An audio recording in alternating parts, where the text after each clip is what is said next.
Tan দূর করতে চাইলে মুখে হলুদ নিম লাগানো বাদ দিন আর এই 3টে সিম্পল স্টেপ ফলো করুন। 7 দিনে ট্যান গায়েব হয়ে যাবে। লাস্ট স্টেপ সবচেয়ে তাড়াতাড়ি রেজাল্ট দেবে। স্টেপ 1, এক্সফোলিয়েট করুন। ফেসের জন্য আলফা আরবিউটিন, গ্লাইকলিক অ্যাসিড বা কোজিক অ্যাসিড আর বডি স্কিনের জন্য আলফা হাইড্রক্সি অ্যাসিড অর্থাৎ AHA এক্সফোলিয়েন্ট ইউজ করুন। বডি স্কিন ভালো করে এক্সফোলিয়েট করতে এক্সফোলিয়েটিং গ্লাভস ইউজ করতে পারেন, তবে এটা ফেসে ইউজ করবেন না, কেননা এটা খুবই হার্শ। Step 2, protection. সানটান থেকে বাঁচতে দিনের বেলা সকলেরই সানস্ক্রিন ইউজ করতে হবে। PA++ সানস্ক্রিন বাংলাদেশি স্কিন টোনের জন্য সবচেয়ে সুটেবল। স্টেপ 3 এবং সবচেয়ে ইম্পর্টেন্ট স্টেপ, এক্সফোলিয়েট করলে ট্যান অনেকটা রিমুভ হলেও যদি পুরো শরীরের কালার চেঞ্জ করে ফেলতে চান তাহলে দুটো কাজ করুন। ফেসে ভিটামিন সি সেরাম লাগান, এটা পিগমেন্টেশন কমায় আর চেহারায় গ্লো দেয়। এর পাশাপাশি গ্লুটাথায়ন সাপ্লিমেন্ট নেওয়া শুরু করুন, কেননা এটা মেলানিন ধ্বংস করে। এই মেলানিনই ট্যানের জন্য দায়ী। এছাড়া যদি ডায়েটে গাজর, বিটরুট আর আমলকি জুস রাখতে পারেন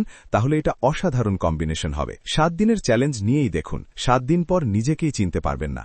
এরকম আরও ভিডিও পেতে সাবস্ক্রাইব করুন।